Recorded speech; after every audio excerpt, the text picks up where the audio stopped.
The brass house key catches the afternoon light as I hang it on the small wooden hook by my front door. My front door. The words still feel foreign on my tongue, like a language I'm just learning to speak. At 22, I own this house, all 800 square feet of it. A secondhand armchair sits crooked in the corner of my living room, waiting to be arranged just right. The worn fabric holds the stories of another family's life, but now it's mine, bought with cash from the thrift store on Madison Avenue. I run my fingers along the slightly frayed armrest, picturing quiet evenings with a book, morning coffee, a life built on my own terms. The sunlight streams through bare windows, creating long rectangles on the hardwood floor. I should get curtains, maybe the pale yellow ones I saw at. The doorbell rings. My heart jumps. I freeze, staring at the front door like it might explain itself. I'm not expecting anyone. Gordon, my boss at the auto shop, knows I'm taking the weekend to settle in. The realtor dropped off the final paperwork yesterday. The bell chimes again, more insistent this time. I move toward the door, each step measured and careful. Through the peephole, the fish-eye view distorts familiar faces into something almost monstrous. My father, Martin Morgan, stands front and center, his practiced smile too wide. Mother Linda hovers just behind his shoulder, her lips pressed into a thin line. My sister Kayla looks exhausted. Dark circles under her eyes, and around her legs. Oh God. 4 children. 4 small hurricanes of energy are already squirming and pushing at each other on my narrow front porch. My hands tremble as I open the door, just enough to speak through the gap. The security chain draws a hard line between us. Surprise! Father's voice booms across the threshold. We've come to reconnect. Mother peers past me, her eyes scanning what she can see of my living room. Oh, Tessa, what a tiny little house. The smallest child, a boy no more than 3, darts through the gap between my father's legs and under my security chain before I can react. His siblings follow, a stampede of small feet and shrill voices. Kids, wait! Kayla calls weakly, but they're already in my living room. The littlest one makes straight for my bookshelf where Grandpa Harold's photo sits in its simple frame. His sticky fingers reach for the glass. Don't. The word catches in my throat. I'm 17 again, standing in my childhood bedroom. Mother's voice rings in my memory. Kayla needs the space for the nursery. You're old enough to figure it out, Tessa. That night, I packed everything I owned into Grandpa Harold's old pickup truck. Everything that mattered fit in 3 boxes and a duffel bag. We thought it was time, Father says, pulling me back to the present. He gestures at Kayla's minivan parked behind his SUV. The trunk stands open, packed with suitcases. Time to rebuild our family under one roof. A suitcase thuds onto my front porch, then another. Mother steps forward, reaching for the security chain. After everything we've done for you. The words hit like a physical blow. Everything they've done for me. Like making me sleep in a converted storage room while Kayla had the big bedroom. Like telling everyone at church I was the difficult twin when I dared to complain. Please, Tessa. Kayla's voice cracks. We don't have anywhere else to go, the bank. This is my house. My voice comes out quiet but firm. In the living room, the children have pulled the cushions off my thrift store chair. And you weren't invited to stay? Father's smile vanishes. Now listen here, young lady. No. The word rings with 5 years of stored courage. You need to leave. Always the selfish one. Mother's voice carries across my front yard. Mrs. Peterson next door pauses while watering her roses, head tilted to catch every word. Even after we raised you. Raised me? I laugh, the sound sharp and unfamiliar in my throat. You threw me out at 17. I raised myself. More neighbors appear on their porches. Perfect. Just perfect.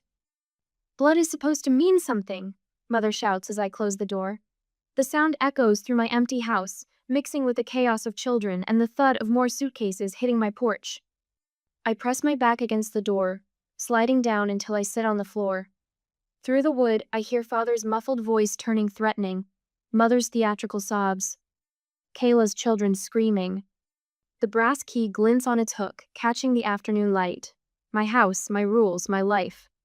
They can't take this from me. But God, they're going to try. 2 days later, the cardboard mailbox flag won't stay up. I fidget with the rusty metal hinge, avoiding the moment I'll have to reach inside. A certified letter waits stark white envelope with its green return receipt card screaming importance. Only bad news comes certified. My fingertips brush the envelope's edge. One quick pull and it's in my hands, heavier than it should be. The return address punches me in the gut. Blackwell and Stone, attorneys at law. I sink onto my front steps, concrete still cool from the morning shade. The perforated edge tears unevenly under trembling fingers. Legal words blur together on crisp letterhead. Notice of civil action, family equity claim, immediate response required. Kayla's name jumps from the page. My twin sister is suing me for my house. The morning sun beats against my neck as I read the letter 3 times, trying to make the words mean something different. They want a judge to force me to share family resources, to sell my home and split the proceeds, because blood is blood and family means equal shares. The letter slips from my fingers. My laptop screen glows until 4 p.m. as I search desperately for answers. Family property rights, sibling real estate claims, legal defense against family lawsuits. The words swim together until I find it. Angela Reeves, attorney at law, specializing in family property disputes. I drain my savings account the next morning. The retainer fee leaves me with exactly $43 until next payday. After I made an appointment with the lawyer, Angela's office smells like leather and lemon furniture polish. Her framed diplomas gleam on the walls, the achievements of someone who knows how to fight and win. Tell me everything, she says, legal pad ready. Leave nothing out. So I do. I tell her about being thrown out at 17, about sleeping in Grandpa Harold's truck until Gordon found me at the auto shop. About 5 years of working myself to exhaustion, saving every spare dollar, learning to fix engines and balance books and survive. Angela takes notes in swift, sharp strokes. Her glasses catch the afternoon light as she peers at me over their silver frames. And your grandfather, Harold Morgan, did he ever mention leaving anything for you? Money, property, any kind of inheritance? The memory hits like a physical blow. Grandpa Harold's weathered hands on my shoulders, his voice rough with emotion. You'll be taken care of, little one, I promise. When you turn 18, there'll be money for college, for a fresh start. He died 3 months later. I never saw a dime. Angela's fingers fly across her keyboard. Bank records appear on her monitor statements from an account I never knew existed, $76,000 earmarked for my education. Withdrawn 2 days after my 18th birthday. My parents' signatures mock me from the transfer papers. Martin and Linda Morgan cleaning out their dead father's account while I slept in a pickup truck. The room tilts sideways. 5 years of struggle, 5 years of minimum wage jobs and aching muscles and cold nights, all because they stole what was meant to be my fresh start. We have them, Angela says, her voice steady and sure. We're filing a countersuit for fraud and inheritance theft. But I need everything, work records, bank statements, photos of where you lived, anything that shows how you survived after they kicked you out. I bring her a cardboard box the next day, every pay stub from every job, bank statements showing my slow climb from poverty. Photos Gordon took of me sleeping in the truck, proof for if I ever disappeared. He thought my parents might report me missing, try to force me home. They never did. We need character witnesses, Angela says, spreading the evidence across her desk. People who can testify about your work ethic, your honesty. Gordon, I say immediately. From the auto shop. He's the one who found me, gave me a chance. The same day, 3 hours later, Gordon arrives at Angela's office in his good flannel shirt, the one he saves for special occasions. His hands are clean, but the motor oil stains remain ground into his knuckles. He tells Angela everything, finding me curled up in the truck, offering me work instead of charity, watching me learn every aspect of auto repair through sheer determination. Never seen anyone work harder, he says, pride warming his gruff voice. 16-hour days sometimes between the shop and her night jobs. Never complained once. Angela's pen scratches across her legal pad. And you provided her shelter eventually? In the shop's back room? Wasn't much, Gordon says. But it was warm, had a bathroom, gave her a proper door with a lock, first safe place she'd had since they threw her out. My throat tightens. I stare at my hands, calloused and capable. The hands that built my life from nothing while my family lived off my stolen inheritance. Miss Morgan, Angela says, shuffling papers into a neat stack. Based on the evidence, we have an extremely strong case for fraud. The inheritance account was legally designated for you. Your grandfather's wishes were clearly documented. Your parents had no right to touch that money. She names a figure for damages: $76,000 plus interest plus emotional distress plus legal fees. The number would change my life. Again. Will it be enough? I ask. To make them stop trying to take my house? Angela's smile holds steel. By the time I'm done, they'll wish they'd never started this fight. The question is, are you ready for war? I think of my small house, bought with years of sweat and sacrifice. Think of Kayla's children running wild through my living room, my parents unloading suitcases like they had any right to my life. Think of sleeping in a truck while they spent my college fund. Yes, I say, my voice stronger than I feel. I'm ready. Angela nods once, sharp and satisfied. Then let's bury them in paperwork. Your family wants to talk about justice? Fine. Let's show them exactly what justice looks like. As she's organizing our defense, I'm thinking about the past, silent tears falling down my cheeks. The Walmart security light casts a sickly yellow glow through Grandpa Harold's Ford F-150 windows. I burrow deeper into my nest of blankets, listening to the midnight whispers of shopping carts and distant voices. 3 weeks since they kicked me out. 21 nights of parking lot roulette. A passing car's headlights sweep across my makeshift bedroom. I freeze, counting heartbeats until the beam moves on. The tarp stretched over the truck bed rustles in the autumn wind. My fingers find the familiar notch in Harold's worn steering wheel, the spot where his thumb had rubbed the leather smooth over decades of early morning drives. The dashboard clock blinks 4:47 a.m. Time to move. The gas station on Maple opens at 5, and Susan, the morning clerk who pretends not to notice me washing up in the bathroom, starts her shift at 6. My routine unfolds like a familiar dance. Gather clean clothes from the glove compartment, tuck my toothbrush into my pocket, slip on shoes without untying them. The station's fluorescent lights hum as I splash cold water on my face. The mirror shows dark circles under my eyes, but my uniform for the diner job is clean, pressed against the truck's back window while I slept. No one will know I spent the night in a parking lot. Order up, Clyde bellows from the kitchen. I balance 3 plates of eggs along my arm, serving them with a smile that costs more energy than carrying the food. 8 hours of, "Can I get you anything else, hon?"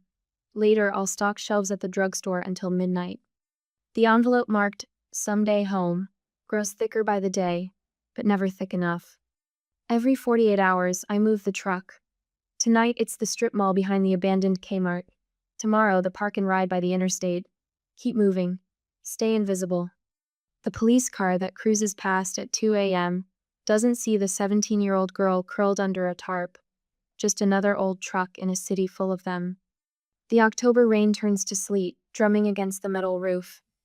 My breath fogs the windows as I huddle in the cab, too cold to sleep in the truck bed.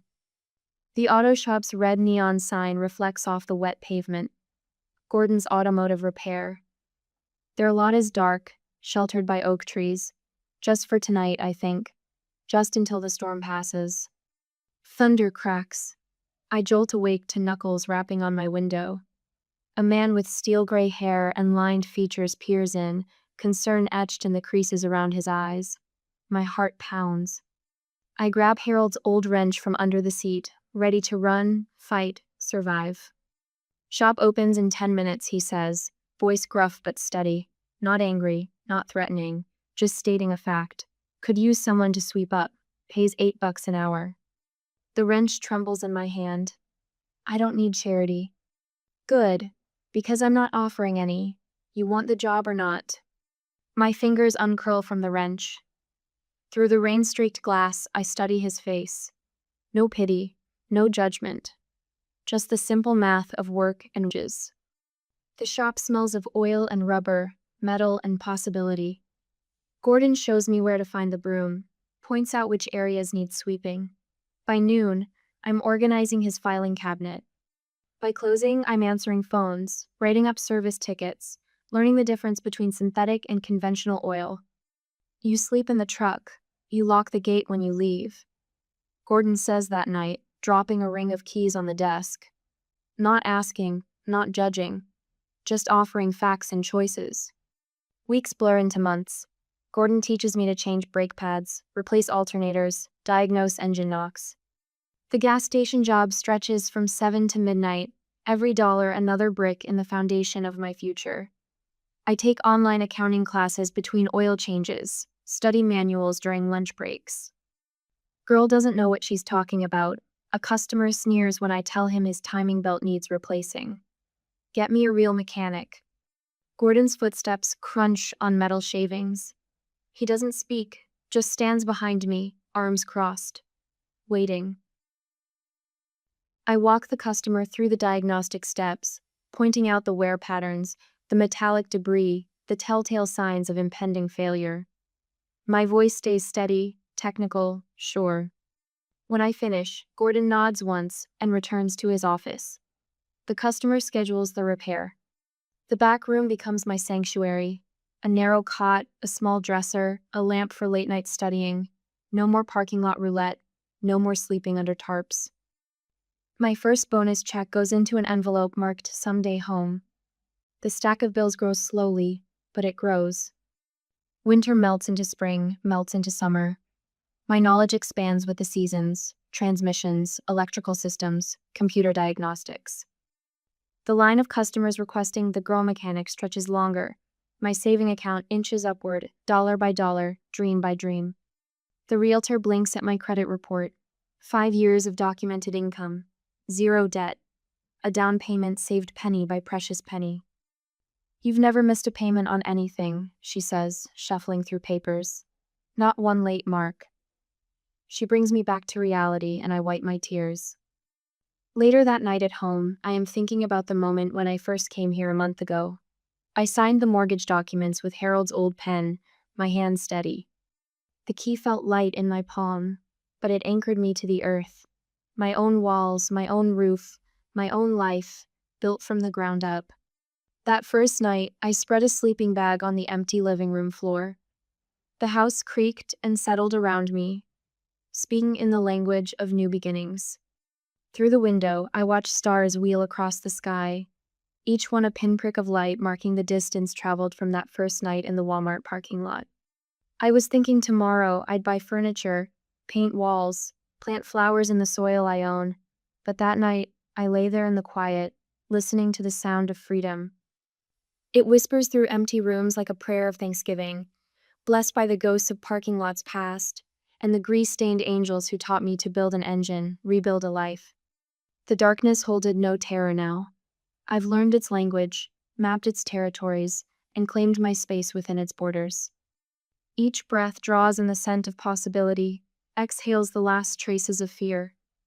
I closed my eyes, finally allowing sleep to come, knowing I'll wake in the same place I lay down. Home. The word echoes through my chest like a benediction, like a promise kept, like the sound of a key turning in a lock that opens to rooms of my own making. Let them ask what I would have done in these work boots, how I chose to build rather than break. The answer lives in every mile driven, every hour worked, every dollar saved. It lives in the quiet triumph of this moment, lying on the floor of a house that belongs to me, surrounded by walls I earned, sheltered by a roof I paid for with sweat and determination, and the simple refusal to be broken. This is how you rise. This is how you rebuild. This is how you come home to yourself. 2 days later, the timeline on Angela's wall tells my story in post-it notes and red string. 5 years of calculated manipulation by the people who should have protected me, mapped out in stark black ink. My eyes track from note to note. Parents' empty inheritance account minus $76,000. Kayla's destination wedding in Maui. Down payment on Linda's new SUV. Angela taps a yellow post-it near the bottom. This is where they started watching your house. I nod, remembering Mrs. Peterson's worried face at my door last week. Someone called asking if I'd seen any strange men visiting, said they were concerned about my mental state. Classic intimidation tactics.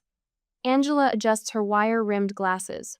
They're trying to isolate you, make you doubt yourself. The evidence of my independent life spreads across her desk. Pay stubs from the auto shop, the gas station, the cleaning service.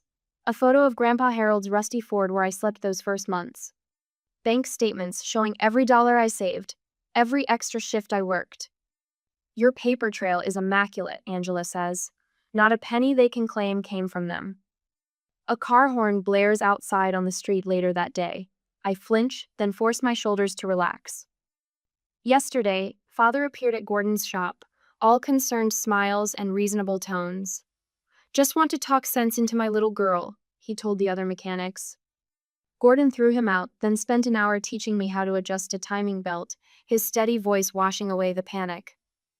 A week later, at Angela's office, she says, "Let's practice your testimony again." She sits behind her desk, assuming the stern expression of an opposing counsel.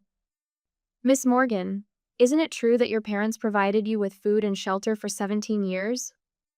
They did the legal minimum required by law." The words come easier now, rehearsed but honest. "Then they threw me out to make room for Liz baby." "And you never asked them for help?" "I learned early that asking meant owing. I chose independence instead." Angela nods, pleased. "Good. Direct, clear, no bitterness in your tone. The judge will." A knock interrupts us. Carol, Angela's secretary, pokes her head in. "Sorry to interrupt, but Mrs. Davidson brought dinner for Tessa again." My throat tightens. Since the lawsuit started, my neighbors have rallied. Mrs. Davidson's lasagna, Mr. Wilson bringing his tools to help install security cameras. The auto shop customers who sign statements about my character, who request the girl mechanics specifically for their cars. "Thank you," I manage. "Tell her I'll return the dish tomorrow." Carol hesitates. "Also, your mother and father are in the lobby." The familiar ice spreads through my chest. Angela stands, her expression hardening. "They don't have an appointment." "Kayla's with them. All 4 kids." Of course, their favorite weapon, Kayla's tears, the children's confusion, a spectacle designed to weaken my resolve. "Use the back exit," Angela suggests. I shake my head, gathering my files. "No, I'm done running." The lobby stretches endless between me and the glass doors. Mother spots me first, rushing forward with practiced concern. "Tessa, please, we can work this out as a family." "Family?" The word tastes bitter. "You mean like when you stole my inheritance?" Father steps forward, Kayla's youngest balanced on his hip. "Now, princess, that money was meant for both our girls. We only..." "Lied?" My voice carries across the marble floor. "Forged documents? Use my college fund for Kayla's wedding?" "I needed help," Kayla whispers. Her children cling to her legs, eyes wide and confused. "You were always the strong one." "Strong enough to sleep in a truck at 17? Strong enough to work 3 jobs while you had your beach wedding?" Mother reaches for my arm. I step back. "We'll drop our suit," she says. "Just drop yours too. Start fresh. Be a real family again." The laugh bubbles up, surprising me with its sharpness. "A real family? You want my house, my savings, everything I built while you were stealing my future." "Blood matters more than money," Father says. "Blood?" I meet his eyes. "I'll see you in court." The back of my neck burns as I walk away, their voices rising behind me, but my steps don't falter. In my pocket, my house key presses against my palm, solid and real. That night, I sit alone in my living room, surrounded by the life I've built. Grandpa Harold's photo watches from the mantle as I scroll through old family pictures on my phone. Kayla and me at 10, before the twins became the favorite and the spare. Mother at my 8th grade graduation before she stopped attending my events. Father teaching me to change a tire at 13 before he decided I wasn't worth the effort. My phone buzzes. "Gordon." "Just checking in, kid." His voice grounds me, reminds me of oil changes and timing belts and honest work. "Big day tomorrow." I'm ready. "Damn right you are. Closing the shop tomorrow, we'll all be there." I touch Grandpa Harold's old work watch on my bedside table. The leather band is cracked, the face scratched, but it keeps perfect time. Like me, weather-worn but reliable. Scarred but surviving. Tomorrow I'll wear it to court. Tomorrow I'll face the family that discarded me, with the family I chose standing behind me. The watch ticks steadily in the quiet room, keeping time, keeping faith, keeping me moving forward, 1 second at a time. The following morning, the courthouse steps gleam white in the morning sun. My fingers trace the worn edge of Grandpa Harold's work watch, its leather band soft against my wrist. Through the heavy wooden doors, voices echo off marble floor's symphony of justice in motion. "Ready?" Gordon asks, his weathered face creased with concern. I nod, straightening my sharply pressed blazer. 5 years of grease stains and coveralls have given way to courthouse propriety, but my hands still bear the honest calluses of a mechanic. The courtroom door swings open. Mother's perfume hits first the same cloying jasmine she wore the night she told me to leave. Father sits ramrod straight beside their lawyer, his expression carved from stone. Kayla hunches in the front row, fingers worrying the hem of her blouse. My footsteps click against polished floors as I walk to our table. Angela arranges documents with surgical precision, bank statements, work records, the wreckage of 5 years distilled into exhibits and evidence. The bailiff's voice booms. All rise. Judge Eleanor Martinez settles behind her bench, glasses perched low on her nose as she reviews the case file. Her eyes narrow at certain pages, lips pressing into a thin line. Your Honor, Kayla's lawyer rises first, hands spread in a gesture of false warmth. This is a simple case of family equity. My client merely seeks her fair share of familial resources, as any loving sister would. Angela's chair scrapes back.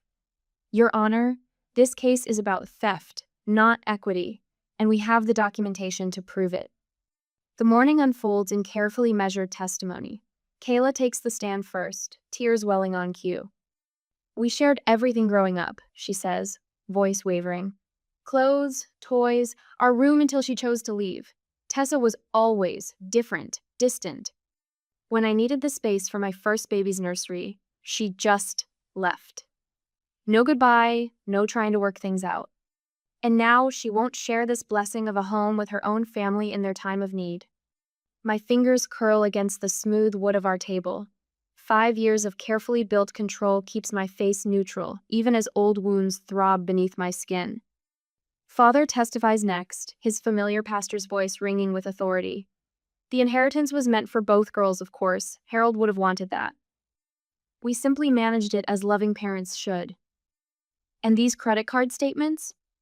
Angela holds up a stack of papers. The cruise to Alaska, the new car, the country club membership. Were those purchases also made with loving parental wisdom? Color floods Father's face. We deserved, he catches himself. That is, we thought it best to maintain certain social obligations, for the family's reputation. The family's reputation, Angela repeats slowly. And was it for the family's reputation that you allowed your 17-year-old daughter to sleep in a truck? Mother's sharp intake of breath cuts through the courtroom. Gordon's testimony comes like hammer blows against their carefully constructed lies. Found her curled up in that old Ford middle of January. Frost on the windows thick as your thumb. His voice carries the weight of remembered anger. Worked harder than any 3 people I've known. 16-hour days, sometimes more. Never complained, never asked for handouts. Just kept her head down and earned every single dollar that went into that house. The judge's questions slice through pretense. Mr. Morgan, why exactly did you ask your daughter to leave at 17? We didn't ask, Father shifts in his seat. That is, we were teaching responsibility, character building. By making her homeless? The judge's pen taps against her desk. Did you file a missing persons report when she left? Well, no, but... Did you attempt to locate her? We assumed she was with friends. Did you check? Silence stretches like a taut wire. Mrs. Morgan. The judge turns to Mother. These bank records show $76,000 withdrawn from an account legally designated for Tessa's education. Where did that money go? Mother's fingers flutter to her throat, touching the gold cross that hangs there.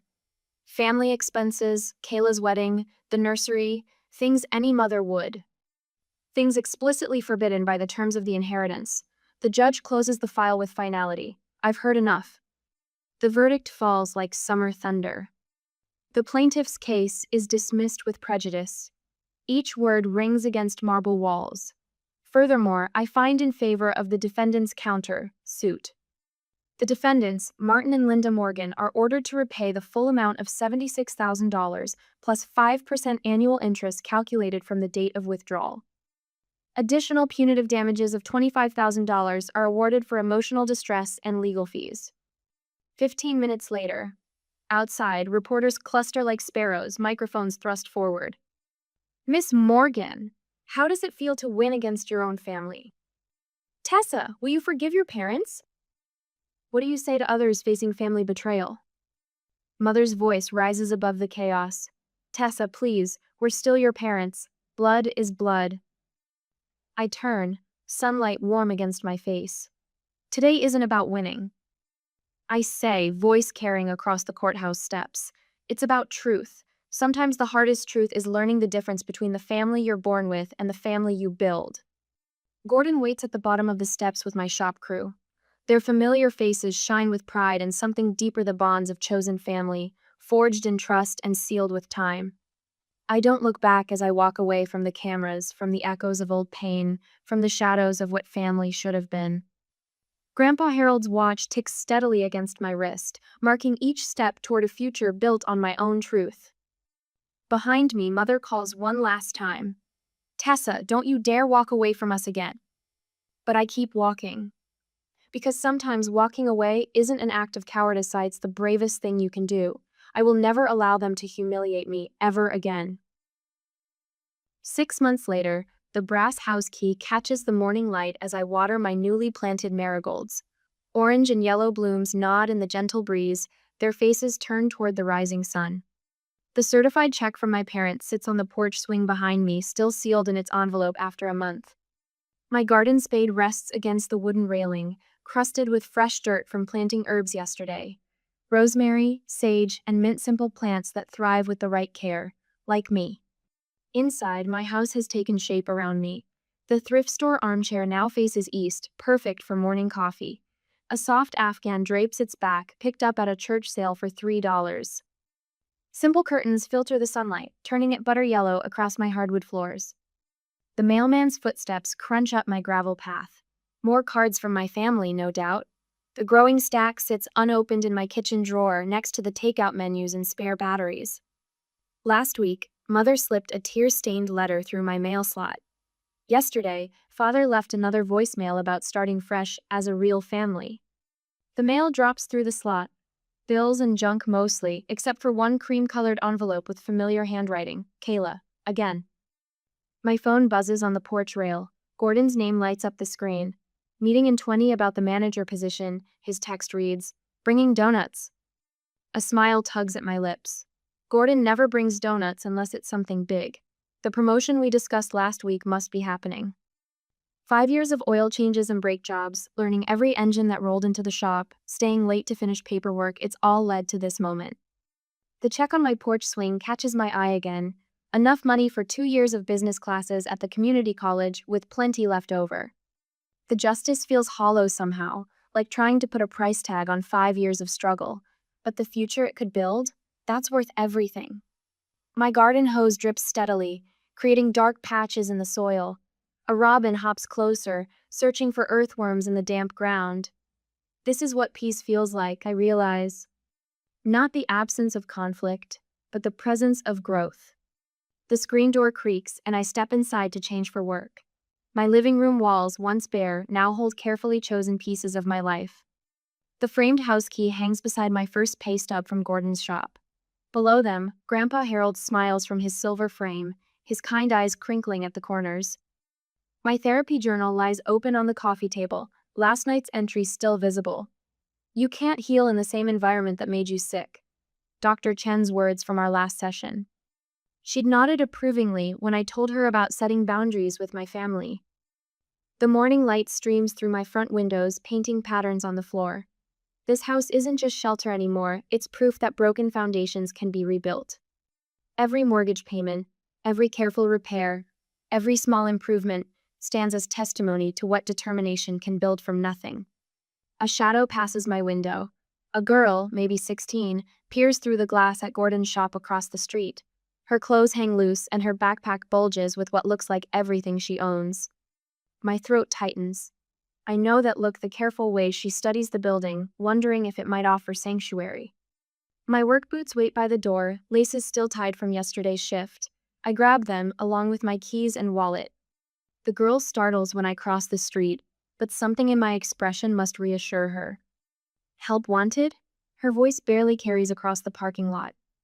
I think of Gordon, finding me asleep in my truck that rainy morning. The way he handed me a broom instead of pity. We need someone to sweep the shop, I tell her. Start with that, see where it leads. Hope flickers in her eyes, the same desperate hope I carried 5 years ago. When can I start? Now. I unlock the shop door, flick on the lights.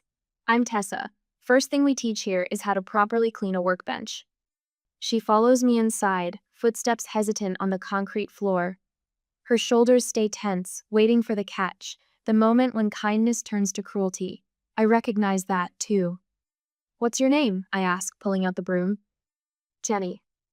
Well, Jenny, here's the deal. Work hard, learn everything you can, be honest. That's all we expect. The rest? I gesture at her backpack. That's your business until you decide to tell us. Tears well in her eyes, but she blinks them back. Strong girl, survivor. I hand her the broom, handle first. Start in the back corner, work your way forward. Any questions? She shakes her head, grips the broom like a lifeline.